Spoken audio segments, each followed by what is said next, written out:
Hello everyone, welcome back. आज इस video में हम लोग क्लास 11th के एक टॉपिक गैसियस स्टेट का रिवीजन करने वाले हैं। ये वीडियो किसी बिगिनर के लिए नहीं है, यानी अगर आप पहले से इस टॉपिक को नहीं पढ़े हैं तो इस वीडियो से आपको कुछ खास फायदा नहीं होने वाला है। लेकिन अगर आप पहले से इस टॉपिक को पढ़े हुए हैं और आप इस टॉपिक का रिविजन करना चाहते हैं तो ये वीडियो आपके बहुत काम का होगा। और आपको इस वीडियो से एक हेल्प और मिलने वाला है कि आप इससे शॉर्ट नोट्स बना सकते हैं। उसके लिए डिस्क्रिप्शन में चेक कर लो, टेलीग्राम चैनल का लिंक दिख रहा होगा, वहां पे जाके इस पूरे वीडियो लेक्चर का आप लोगों को पीडीएफ मिल जाएगा, जिसको आप जाकर के वहां डाउनलोड कर सकते हैं। गैसियस स्टेट में सबसे पहले हम लोग देखते हैं आइडियल गैस इक्वेशन। बहुत फेमस इक्वेशन है और काफी सारे टॉपिक्स में, चैप्टर्स में इस इक्वेशन का यूज होता है, खास करके केमिकल इक्विलिब्रियम में, थर्मोडायनेमिक्स में भी। PV is equals to NRT, जहां पर पी प्रेशर है, वी वॉल्यूम है कंटेनर का। एक बात ध्यान रखना है, ये जो पीवी इक्वल्स टू एनआरटी में वॉल्यूम है, ये एक्चुअली है फ्री वॉल्यूम, वी फ्री। तो अगर किसी कंटेनर में कोई सॉलिड या लिक्विड प्रेजेंट है पहले से, तो आप वॉल्यूम ऑफ कंटेनर में से उस सॉलिड या लिक्विड के वॉल्यूम को माइनस करेंगे, फिर जो वॉल्यूम निकलेगा उसको यहां पर पुट करेंगे। इसको हम लोग वॉल्यूम ऑफ कंटेनर बोल देते हैं और ये मानते हुए बोलते हैं वॉल्यूम ऑफ कंटेनर कि उस कंटेनर में कोई सॉलिड या लिक्विड प्रेजेंट नहीं है, जो है सिर्फ ये गैस है। ठीक है, तो P into V free, free volume is equals to N। N means number of moles, R is universal gas constant, उसके बारे में थोड़ा सा बात करेंगे अभी हम लोग। और टेम्परेचर यहां पर TK जो है वो है टेम्परेचर इन केल्विन। ये जो R है यूनिवर्सल गैस कांस्टेंट, ये कांस्टेंट टर्म है जिसका यहां पे हम वैल्यूज लिखे हैं 0.0821 या फिर 8.314 या फिर 2। अब बोलेंगे तीन तीन वैल्यूज है, तो ये वैल्यू डिपेंड करता है प्रेशर और वॉल्यूम के यूनिट पे। ठीक है, इस तरह का सवाल आपको एंट्रेंस एग्जाम में पूछ भी सकता है कि value of R depends on what, तो it depends on the unit of pressure and volume taken in this equation. तो अगर प्रेशर और वॉल्यूम का जो यूनिट है वो लीटर एटीएम लिया जाए तो वैसे केस में आप 0.0821 यूज करेंगे आर का वैल्यू। अगर प्रेशर वॉल्यूम का जो प्रोडक्ट है उसका यूनिट लिया जाए जूल्स, ऐसा यूनिट जो होता है, तो फिर ये वैल्यू आप यूज करोगे। और प्रेशर इनटू वॉल्यूम का यूनिट अगर आप ले लोगे कैलोरीज, तो वैसे केस में उसका वैल्यू हो जाएगा 2। तो ये वाला इक्वेशन तो सब लोगों को पहले से पता ही होगा, ध्यान भी रखना है, बहुत इंपॉर्टेंट है। PV is equals to NRT, लेकिन हाँ ये ध्यान रखना है पी इज प्रेशर, वी जो है वो वी क्या है, ये वॉल्यूम ऑफ कंटेनर हम लोग लेते हैं ये मानते हुए कि उस डब्बा में कोई भी सॉलिड या लिक्विड प्रेजेंट नहीं है। ठीक है, V free NRT, temperature should be in kelvin. अब इस इक्वेशन को देख करके हम लोग कुछ आइडियल गैस लॉज देख सकते हैं। इससे पहला लॉ है बॉयल्स लॉ। बॉयल्स लॉ में हम लोग करते क्या है, तो इस इक्वेशन को देखिए, इसमें आप R तो पहले से कांस्टेंट है ही, आप N और टेम्परेचर दोनों, इन दोनों को भी कांस्टेंट अगर कर दो तो ये RHS पूरा कांस्टेंट हो जाएगा और pressure into volume will be constant. तो यहां पे आप देख रहे हैं प्रेशर इनटू वॉल्यूम अगर कांस्टेंट हुआ मतलब pressure will be inversely proportional to volume. Condition क्या है, तो N और T दोनों कांस्टेंट होना चाहिए। ये है बॉयल्स लॉ कि अगर नंबर ऑफ मोल्स और टेम्परेचर दोनों कांस्टेंट है then pressure will be inversely proportional to volume और PV is equals to constant. So this equation holds true. ये न्यूमेरिकल को सॉल्व करने के काम आता है। P1 V1 is equals to P2 V2। क्यों? Because product of pressure and volume is constant. So initial state में अगर प्रेशर P1 वॉल्यूम V1 था, फाइनल स्टेट में प्रेशर P2 वॉल्यूम V2 है, तो ये वाला इक्वेशन को यूज करके आप क्वेश्चन को सॉल्व कर सकते हैं। क्योंकि PV is equals to constant है, pressure into volume is K constant. So अगर y एक्सिस में प्रेशर है और x एक्सिस में वॉल्यूम है, then the curve is like x into y is equals to constant which is rectangular hyperbola. और उसका curve कुछ ऐसा निकल करके आता है सिर्फ फर्स्ट क्वाड्रेंट में, क्योंकि प्रेशर और वॉल्यूम दोनों पॉजिटिव है। आगे बढ़ते हैं हम लोग, इसी PV इक्वल्स टू एनआरटी से और भी आइडियल गैस लॉज निकल करके आता है। जैसे दूसरा लॉ है चार्ल्स लॉ। चार्ल्स लॉ में हम लोग क्या करने वाले हैं, चार्ल्स लॉ में प्रेशर और नंबर ऑफ मोल्स को कर दो कांस्टेंट। R तो पहले से ही कांस्टेंट है, तो क्या बचेगा, यहां बचेगा V will be proportional to TK, V proportional to TK and the condition is pressure and number of moles both are constant. तो यहां पे V by TK will be constant, V proportional to TK is V by TK is constant. So the equation comes out to be V1 by TK1 is equal to V2 by TK2 and this equation is useful for solving numericals where pressure and number of moles are constant. ठीक है, तो ये Charles law का equation हो गया, इस question को solve करेंगे। इसी तरह का इक्वेशन गै-लुसाक्स लॉ है, वहां पे हम लोग क्या करने वाले हैं, वहां पे हम लोग वॉल्यूम को कांस्टेंट कर देंगे, नंबर ऑफ मोल्स को कांस्टेंट कर देंगे और प्रेशर और टेम्परेचर एक दूसरे के प्रोपोर्शनल हो जाएगा। सारा आइडियल गैस लॉज आ रहा है किससे, पीवी इक्वल्स टू एनआरटी से। लेकिन यहां पर एक बात हम ऐड करेंगे, actually PV equals to NRT से आइडियल गैस लॉज नहीं आ रहा है, पहले निकला था आइडियल गैस लॉज, वहां से PV equals to NRT derive हुआ था।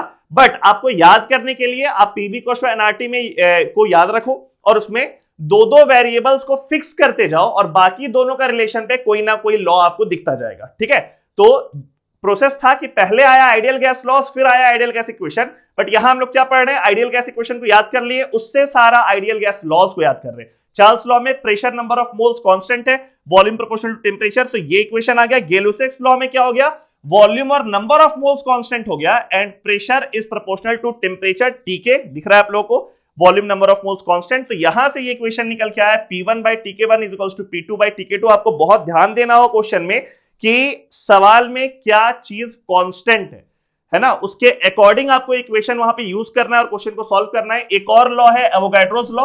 एवोगाड्रोस लॉ में क्या होता है, प्रेशर भी कांस्टेंट होता है, टेंपरेचर भी कांस्टेंट होता है, आर तो है ही है।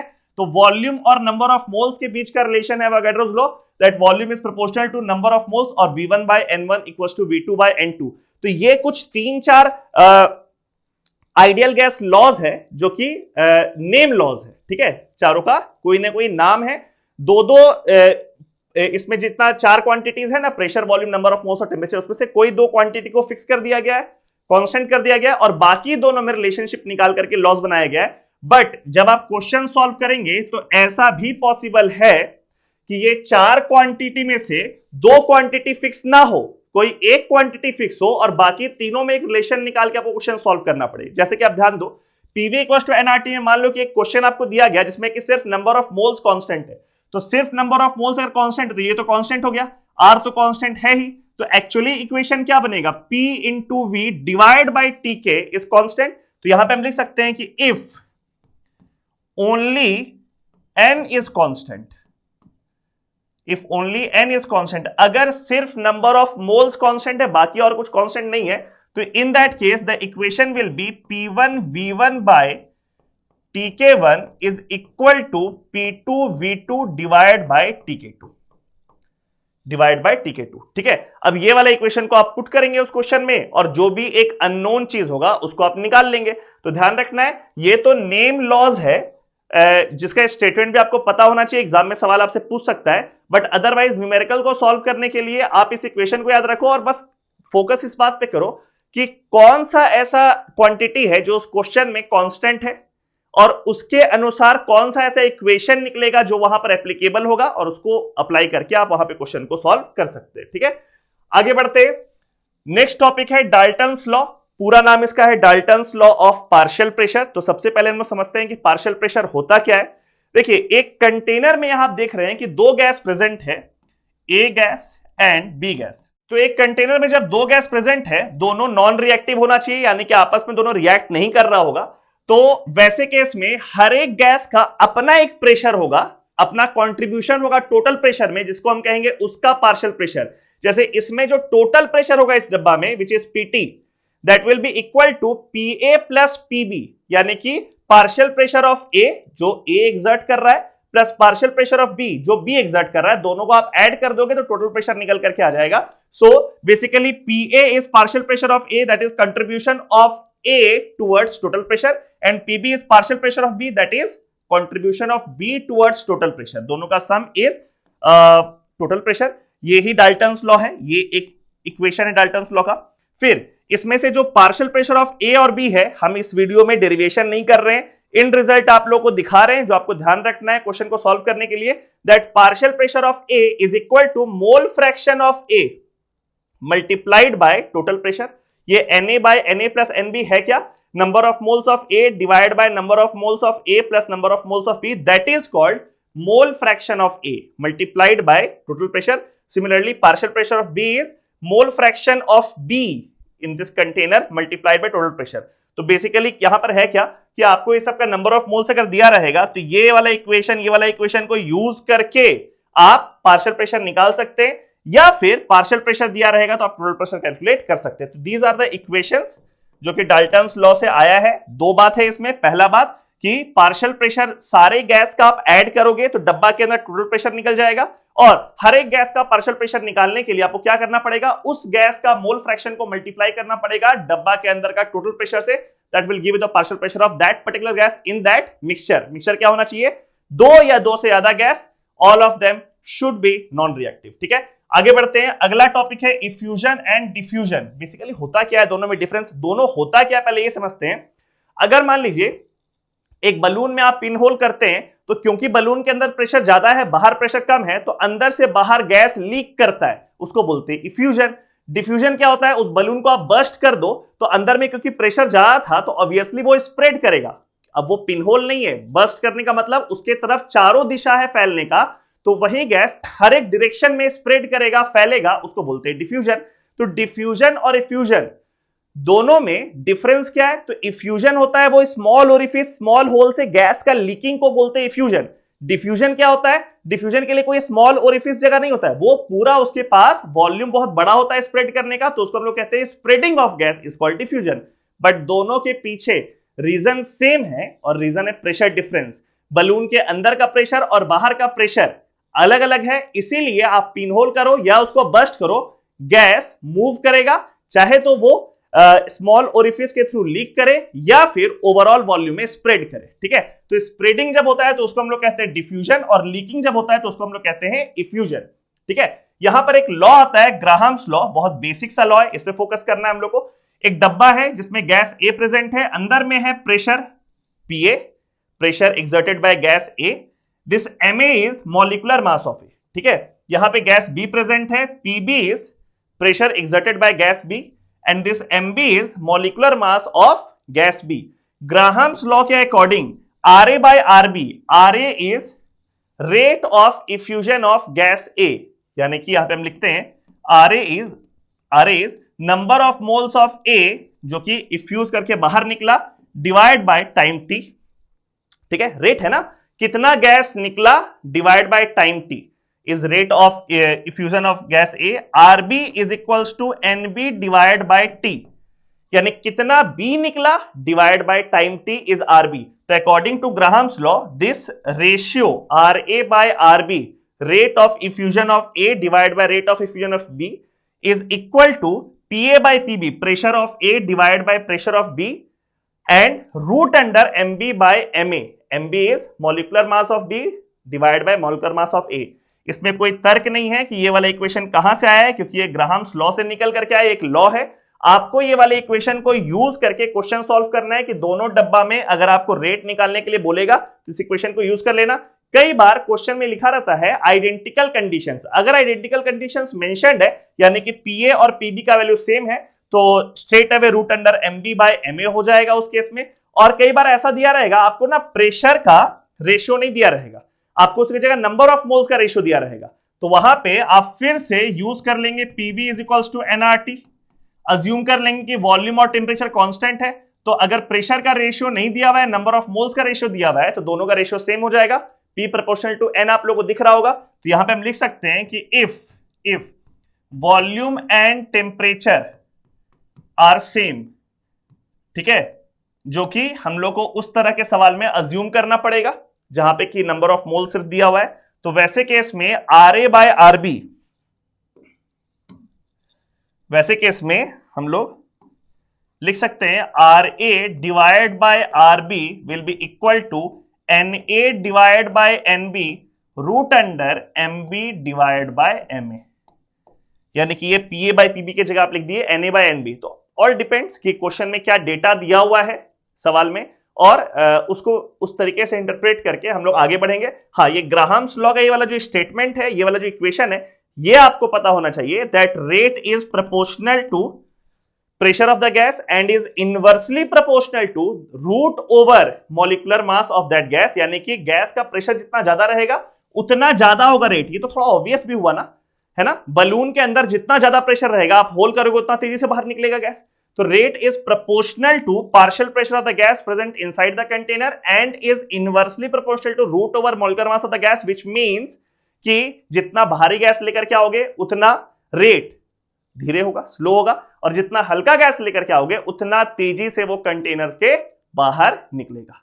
आगे बढ़ते हैं काइनेटिक थ्योरी ऑफ गैस में। केटीजी में सबसे पहले हम लोग ये देखते हैं कि वो केटीजी का अजम्पशंस क्या है, क्या क्या चीज को अज्यूम किया गया है सो दैट कि आइडियल गैस इक्वेशन प्रूव हो जाए थ्योरेटिकली। अब यहां पे कुछ अजम्पशंस है जिसको शॉर्ट में हम लिखे हुए हैं और उसको एक एक करके आप लोग को समझाते चलेंगे। इससे पहला अजम्पशन है रैंडम मोशन, यानी कि उस डब्बा के अंदर, उस कंटेनर के अंदर जितना भी गैसेस प्रेजेंट है, they are not stationary, they are in state of random motion. वो सब का सब मूव कर रहा है, एक मोशन में है, और उस मोशन के बारे में यहां पर कुछ लिखा हुआ है that they travel in a straight line between collisions. During their motion, they collide among themselves also, and they collide with the walls of container also. But between two successive collisions, they move in a straight line. ठीक है? Third point है elastic collision. All the collisions are elastic in nature, which means there is no loss of energy during collision. Fourth है Newton's laws are applicable. तो पता ही हम लोग को Newton का जो लॉ है, first law, second law, third law, ये सब का सब एप्लीकेबल है उसके मोशन में, गैसियस मॉलिक्यूल्स के मोशन में। अगला पॉइंट है kinetic energy average is proportional to temperature in kelvin. बहुत इंपॉर्टेंट पॉइंट है, इससे आगे चलकर एक इक्वेशन भी बनता है, न्यूमेरिकल भी आता है, that each molecule can have same kinetic energy, different kinetic energy, same velocity, different velocity. किसी का सेम भी हो सकता है, किसी का अलग भी हो सकता है, लेकिन जो एवरेज काइनेटिक एनर्जी है, एवरेज काइनेटिक एनर्जी का मतलब सबके काइनेटिक एनर्जी को जोड़ दो, divide by number of molecules. जैसे हम लोग एवरेज निकालते हैं, तो average kinetic energy it depends only on temperature in Kelvin, and as long as temperature is constant, then average kinetic energy will be constant. ठीक है? It is proportional to temperature in Kelvin. और आखिरी point है जो कि conditional point है, आगे चलकर रियल गैस में यही वाला पॉइंट परेशान करने वाला है। इस पॉइंट के अनुसार आप देखो यहाँ पे क्या लिखा हुआ है, intermolecular forces and volume of gaseous molecules are negligible. कहने का मतलब है गैसियस मॉलिक्यूल्स के बीच में जो intermolecular force of attraction which are called van der Waals forces, इसको नेग्लेक्ट कर दिया गया है, इसको नेग्लिजिबल मान लिया गया है केटीजी में। साथ ही साथ जो गैसियस मॉलिक्यूल्स का अपना वॉल्यूम है, अपना उसका खुद का वॉल्यूम, उसको भी कंटेनर के वॉल्यूम के सामने नेग्लिजिबल मान लिया गया है। ये दो बात कंडीशनल है, पूरी तरह से सही नहीं है। हम लोग मानते हैं कि वैन डर वाल्स फोर्सेस जो होता है दो गैसियस मॉलिक्यूल्स के बीच में, वो बहुत वीक होता है, बट उसको जीरो नहीं मान सकते। और दूसरा बात, गैसियस मॉलिक्यूल्स का जो अपना वॉल्यूम है, ये भी सही है कि वो कंटेनर के वॉल्यूम के सामने नेग्लिजिबल बहुत छोटा है, बट उसको जीरो मान लेना हमेशा ये सही नहीं है। तो यही वाला जो लास्ट वाला पॉइंट है वो कंडीशनल पॉइंट है, जिसमें थोड़ा भी अगर चेंज हुआ, यानी कि ये वाला चीज हुआ या ये वाला चीज हुआ जो नेग्लिजिबल ना हुआ, तो फिर हम लोग का आइडियल गैस बन जाएगा रियल गैस। बट अभी के लिए आप ये सारा अजम्पशंस को रेडी कर याद रखो, और इन सारे अजम्पशंस के अकॉर्डिंग कुछ कुछ इक्वेशंस निकल के आता है जिससे क्वेश्चन एग्जाम में पूछता है। जैसे गैसियस मॉलिक्यूल जो डब्बा के अंदर घूम रहा है, वो अलग अलग तरह का वेलोसिटी शो करता है। उसमें से एक वेलोसिटी है VRMS। VRMS का मतलब होता है रूट मीन स्क्वायर। ठीक है, नाम से ही समझ में आ रहा है क्या करना है आपको, रूट मीन स्क्वायर। इसको उल्टा सोचो। ठीक है, सबसे पहले सारे वेलोसिटीज का स्क्वायर कर दो, उसके बाद उसका मीन निकालो, यानी स्क्वायर करने के बाद उसका एवरेज निकालो, और लास्ट में जो वैल्यू निकल करके आए उसका रूट ले लो। ठीक है, ये होता है VRMS। सारे वेलोसिटीज को स्क्वायर करना है, उसका एवरेज निकालना है, मीन निकालना है, और फिर लास्ट में उसका रूट ले लेना है। तो VRMS जो है वो होता क्या है तो हम समझा दिया आपको। ये इक्वेशन आप याद करो, डेरिवेशन अभी ध्यान रखने का जरूरत नहीं। इनफैक्ट ऑब्जेक्टिव क्वेश्चन एग्जाम में आ रहा है तो वहां बहुत काम का भी नहीं है, आप ये वाला इक्वेशन याद रखो। Most of the question you will be able to solve. Root under 3RT/m, R का वैल्यू आप लोग को पता है। अगर वेलोसिटी का वैल्यू SI यूनिट पे हो रहा है, यानी कि मीटर पर सेकेंड में, अगर ये हो रहा है मीटर पर सेकेंड में, तो वैसे केस में आर का वैल्यू जो आप लोग को लेना है वो आपको लेना है 8.314 जूल पर मोल पर kelvin. Temperature is in kelvin and this m is molar mass of the gas. ठीक है, दूसरा एक वेलोसिटी होता है V एवरेज। एवरेज वेलोसिटी बहुत बेसिक सा डिफिनेशन है, सबका वेलोसिटी को जोड़ दो, divide by number of molecules, average velocity. इसका फॉर्मूला है रूट अंडर 8RT/m। सारा वही सारा बात है जो अभी बताया आप लोगों को, खाली कांस्टेंट का टर्म चेंज हुआ, यहां पे 3 था, यहां पे 8/पाई हो गया। और VMP होता है वेलोसिटी मोस्ट प्रोबेबल, ऐसा वेलोसिटी जो maximum number of molecules acquire किया हुआ है, वैसा वेलोसिटी। ठीक है, कोई एक ऐसा वेलोसिटी होगा ना जो काफी सारे मॉलिक्यूल्स का वही वेलोसिटी होगा, उस वेलोसिटी को हम लोग कहते हैं VMP, वेलोसिटी मोस्ट प्रोबेबल, और उसका इक्वेशन है रूट अंडर 2RT/m। तो आप एक चीज देख रहे हो, RT/m तो तीनों में कॉमन है, सिर्फ डिफरेंस किस चीज का है, यहाँ पे 3 है, यहाँ पे 8/पाई, यहाँ पे 2 है। तो ऑब्वियसली किसी भी गैस का एट गिवन टेम्परेचर हमको अगर ये तीनों वेलोसिटीज को कंपेयर करना हो, तो वैसे केस में मेरे को ये वाला रिलेशन निकल करके आएगा, बिकॉज 3 8/पाई और 2 में 3 सबसे बड़ा है, 8/पाई बीच में और 2 सबसे छोटा। तो किसी भी गैस का at a particular temperature the order of different velocities, क्या ऑर्डर रहेगा, वी आर एम सबसे बड़ा, वी एवरेज उसके बाद और वी एम पी सबसे छोटा। ठीक है, ये भी आप लोगों को ध्यान में रखना है, ये तीनों इक्वेशन याद रखना है। फिर यहां पे आता है काइनेटिक एनर्जी एवरेज, जिसका वैल्यू है 3/2 R by Na into T, this temperature is in kelvin, obviously everywhere we are using temperature in kelvin. ठीक है, ये बात ध्यान रखना है। अब यहां पे देखो kinetic energy average proportional to temperature in kelvin, ये तो अजम्पशन ही था केटीजी का, और वही यहां पर आ गया बिकॉज आर भी कांस्टेंट है, Na भी कांस्टेंट है, so you will have to learn this equation. ध्यान रखना है kinetic energy average is 3/2 R by Na। फिर से अगर काइनेटिक एनर्जी का वैल्यू जूल्स में है तो आर का वैल्यू आप एसआई यूनिट में लेंगे 8.314, Na is Avogadro's number 6.022 10^23 and this temperature in Kelvin. और फिर यहां पे इक्वेशन आता है kinetic energy total is 3/2 nRT, है ना, जहां पे n है number of moles and T is temperature in kelvin. ठीक है, आगे बढ़ते हैं। देखिए वो जो लास्ट वाला अजम्पशन था, यानी कि इंटरमॉलिक्यूलर फोर्स ऑफ अट्रैक्शन को नेग्लिजिबल मानने वाला और वॉल्यूम ऑफ गैसियस मॉलिक्यूल्स को नेग्लिजिबल मानने वाला, अगर उसको हम लोग नेग्लिजिबल ना माने तो हम लोग का आइडियल गैस बन जाता है एक रियल गैस। आइडियल गैस हम लोग का बन जाएगा रियल गैस, और उसमें डिफरेंस आएगा किस चीज में, तो पीवी इक्वल्स टू एनआरटी में जो प्रेशर था और जो वॉल्यूम था उसका वैल्यू चेंज हो जाएगा। ठीक है, यहां पे प्रेशर करेक्शन से इक्वेशन कुछ ऐसा आता है, the actual pressure is P ideal minus an square by V square, इसी को बोलते हैं करेक्शन टर्म। इस स्मॉल a को बोलते हैं हम लोग वैन डर वाल कांस्टेंट, और जिस गैस में इंटरमॉलिक्यूलर फोर्स ऑफ अट्रैक्शन जितना मजबूत होता है उतना स्मॉल a का वैल्यू ज्यादा होता है। ठीक है, n is number of moles, v is volume of container. तो यहां से इस माइनस को इस तरफ ले गए तो ये वाला इक्वेशन आया P ideal is equals to P plus an square by V square. Yet again हम डेरिवेशन में नहीं जा रहे हैं, ये वाला इक्वेशन आप लोग याद रखना है। P आइडियल, अगर गैस आइडियल होता तो कितना प्रेशर होता है, एक्चुअल P अभी कितना प्रेशर है जब गैस रियल है, तो small a is when der वाल कांस्टेंट, है ना, और जिस गैस में इंटरमॉलिक्यूलर फोर्स ऑफ अट्रैक्शन जितना मजबूत है उसमें स्मॉल a का वैल्यू उतना ज्यादा है, n is number of moles and v is volume of container. तो ये वाला इक्वेशन ध्यान रखेंगे। वॉल्यूम करेक्शन करते हैं, यानी कि गैसियस का जो गैसियस मॉलिक्यूल्स का जो वॉल्यूम है उसको हम लोग नेग्लेक्ट नहीं कर रहे हैं, वो उसका कुछ ना कुछ वॉल्यूम को हम लोग कंसीडर कर रहे हैं। ठीक है, तो अब पीवी क्वेश्चन आरटी में वी क्या था, वी फ्री वॉल्यूम, तो फ्री वॉल्यूम तो घट जाएगा, डब्बा का volume minus NB, this NB is the total volume occupied by all the gases present inside the container. N हो गया नंबर ऑफ मोल्स, और स्मॉल बी होता है, इसको आप नोट डाउन कर सकते हैं, स्मॉल बी होता है volume occupied by 1 mole gaseous molecules. 1 mole gaseous molecules जितना वॉल्यूम ऑक्यूपाई करता है वो है small B, multiplied by number of moles will give you the total volume occupied by all the gases present inside the container, when subtracted by volume of container gives you the free volume available for the movement of gaseous molecules। तो ये हो गया V free। और small b का value calculation के लिए एक equation होता है जो आप ध्यान रखोगे, एग्जाम में न्यूमेरिकली से पूछ सकता है, that small b can be calculated from this equation 4 into 4/3 pi r cube multiplied by Na। r is radius of the molecule and Na is Avogadro's number. Small b को हम लोग को volume या excluded volume भी बोलते हैं। ठीक है, अब ये जो हम लोग का आइडियल गैस इक्वेशन था, P ideal into V free is equals to nRT, यही इक्वेशन था हम लोग का। उसमें P आइडियल की जगह ये वाला पूरा पुट कर दिए, V फ्री के जगह ये वाला चीज पुट कर दी इक्वल्स टू nRT। ये बन गया हम लोग का रियल गैस इक्वेशन, जिसको कि हम लोग van der Waals gas equation भी बोलते हैं। तो आइडियल गैस इक्वेशन क्या है, PV इक्वल्स टू nRT।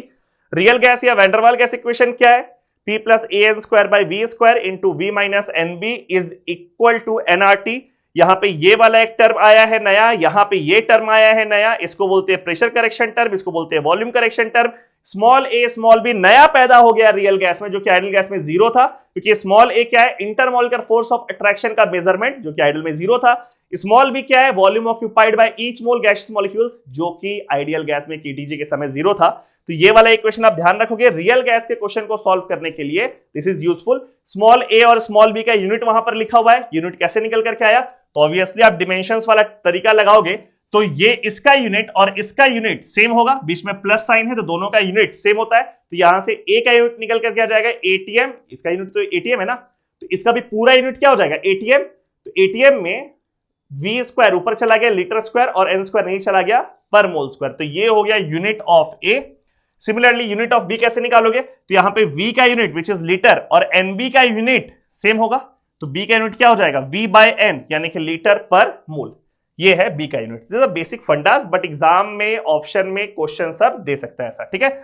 आगे बढ़ा जाए, आगे हम लोग पढ़ते हैं कंप्रेसिबिलिटी फैक्टर। कंप्रेसिबिलिटी फैक्टर हम लोग को बताता है कि आपका जो रियल गैस वो एक्चुअली आइडियल बिहेवियर से कितना डेविएट कर रहा है ना।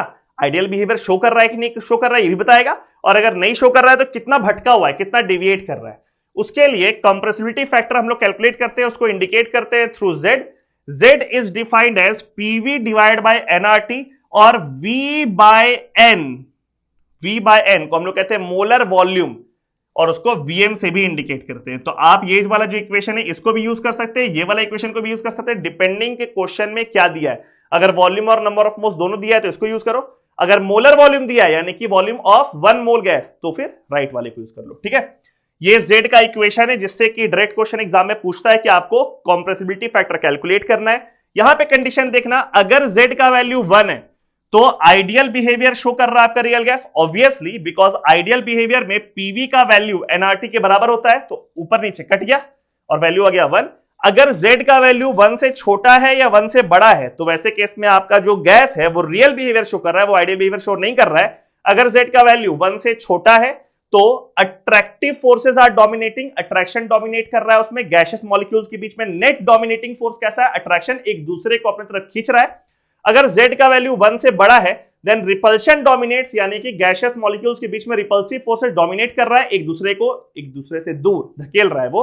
तो ये भी आपको ध्यान में रखना है कि z का वैल्यू 1 के इर्द गिर्द घूमता है, 1 पे क्या होता है, 1 से कम और 1 से ज्यादा होने पे कौन सा फैक्टर्स डोमिनेट करता है। यहां पर कुछ इक्वेशंस है कि कब कब ऐसा होता है, जैसे यहां पे लिखा हुआ है एट वेरी लो प्रेशर, जब प्रेशर बहुत कम होता है ना तो गैसियस मॉलिक्यूल्स एक दूसरे से बहुत दूर होता है, वहां पे ना तो अट्रैक्शन काम कर रहा होता है ना रिपल्शन काम कर रहा होता है, और वैसे केस में z का वैल्यू हो जाता है 1। z का वैल्यू 1 होने का मतलब at very low pressure your real gas shows ideal behaviour.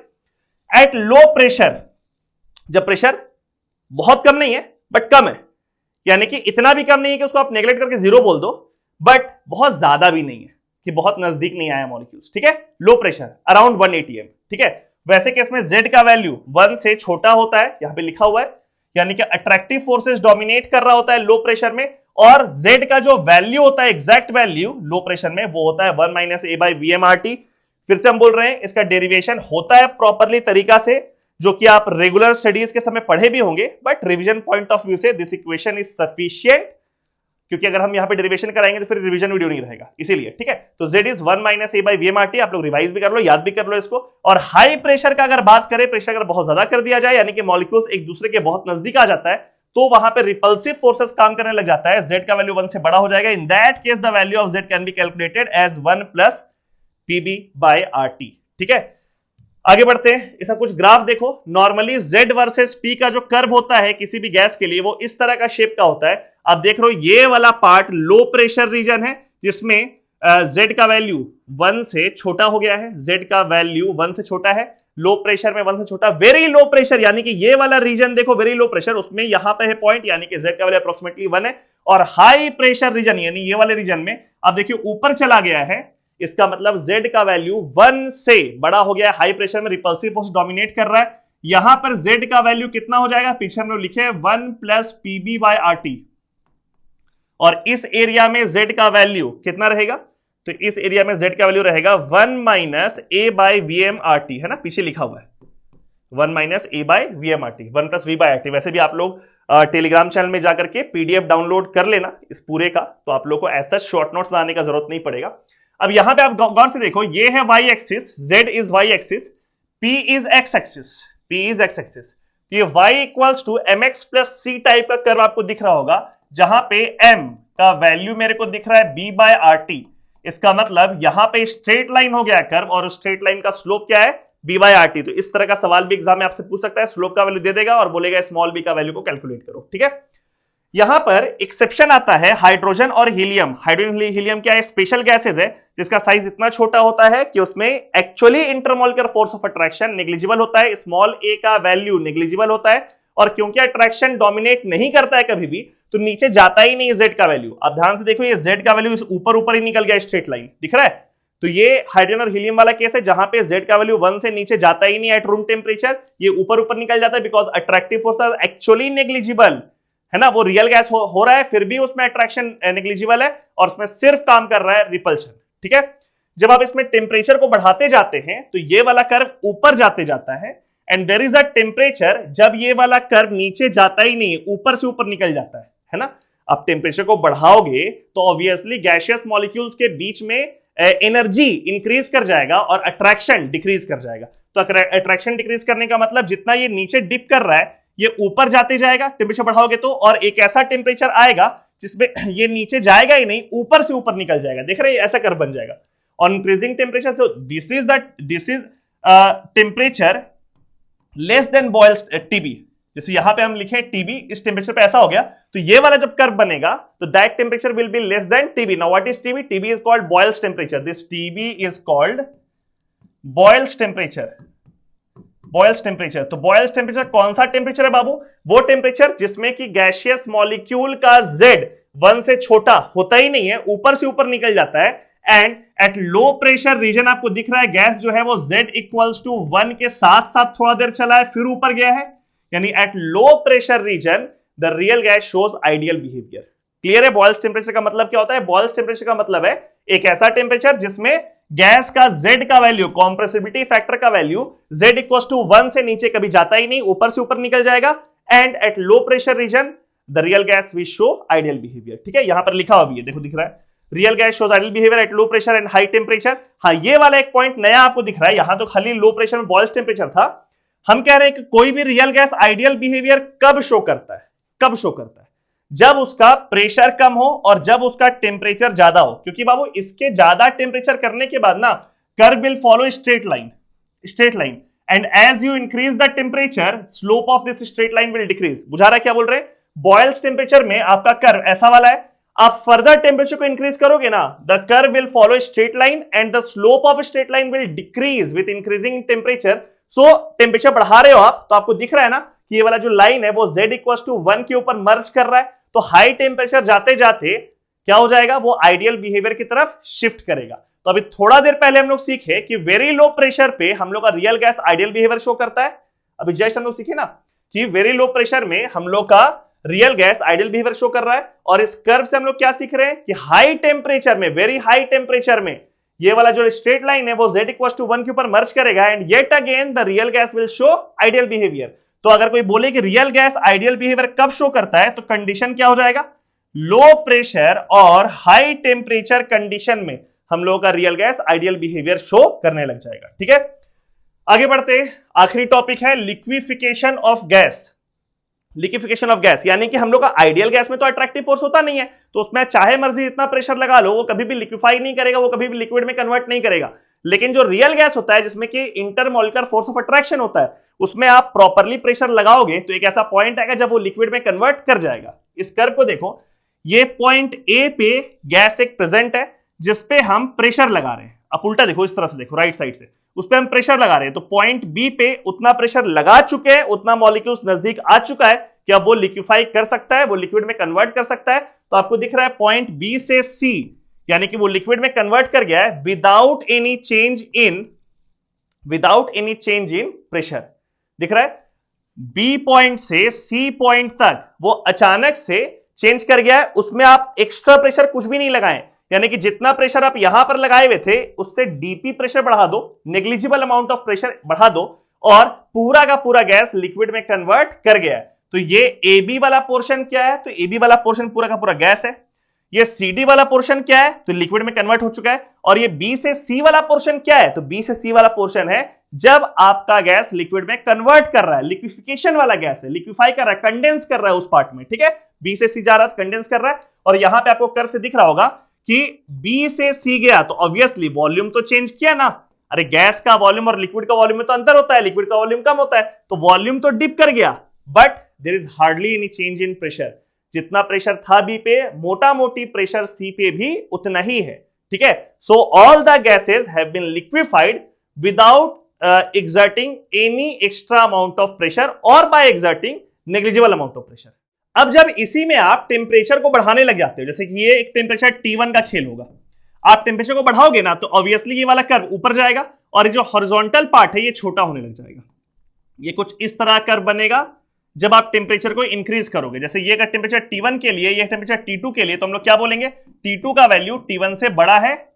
अगर आप टेम्परेचर बढ़ाते हो ना तो गैस को लिक्विफाई करना मुश्किल होता है, बिकॉज गैसियस मॉलिक्यूल्स का एनर्जी बढ़ता है, तो लिक्विड में कन्वर्ट करने में परेशानी होता है। और इसलिए आप देखो ये हॉरिजॉन्टल पार्ट जो है ये छोटा हो रहा है।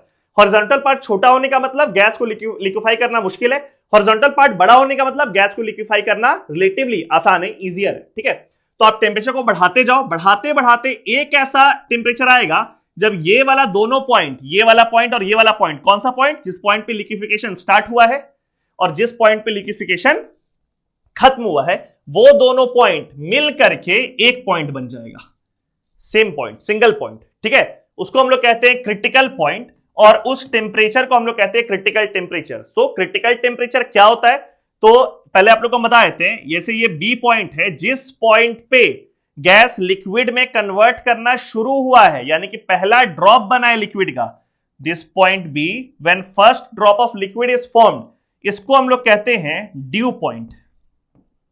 First drop of liquid is formed is called dew point. And point C is जब लिक्विफिकेशन खत्म होने वाला है, यानी कि last bubble of gas is remaining, आखिरी वेपर का बबल बचा हुआ है लिक्विफाई होना, तो सी को हम लोग कहते हैं बबल पॉइंट। जिस पॉइंट पे लिक्विफिकेशन स्टार्ट हो रहा है उसको बोलते हैं ड्यू पॉइंट, जिस पॉइंट पे लिक्विफिकेशन खत्म होता है उसको बोलते हैं बबल पॉइंट। जब ड्यू पॉइंट और बबल पॉइंट मिल करके सेम पॉइंट बना दे, उस समय हम लोग बोलेंगे टेम्परेचर क्या हो गया, critical temperature. So if you are asked to define critical temperature, तो critical temperature is the temperature when both bubble point and dew point merges to a single point, and it is the highest temperature at which a gas can be liquefied.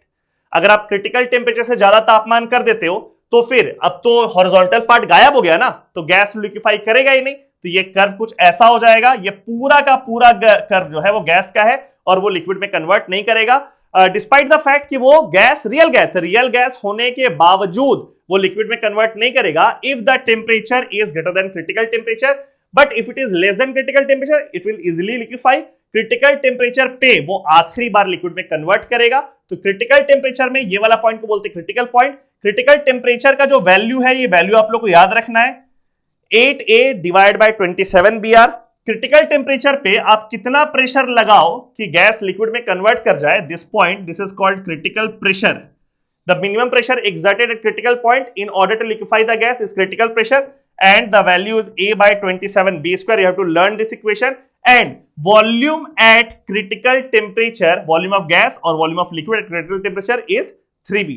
ठीक है, तो pressure निकल गया, volume निकल गया, temperature निकल गया, तो compressibility factor which is PV divide by RT, PV divide by R into T, ये काम करोगे तो बाकी सारा जो वेरिएबल्स आप लोगों को दिख रहा है, ए और बी, ये सब कट जाएगा, आर भी इनफैक्ट कट जाएगा, और value will come out to be 3/8। तो आप ये कह सकते हैं कि क्रिटिकल पॉइंट पे भी आपका जो कंप्रेसिबिलिटी फैक्टर है वो 1 से छोटा है, यानी कि which forces are dominating, attractive force are dominating at critical point.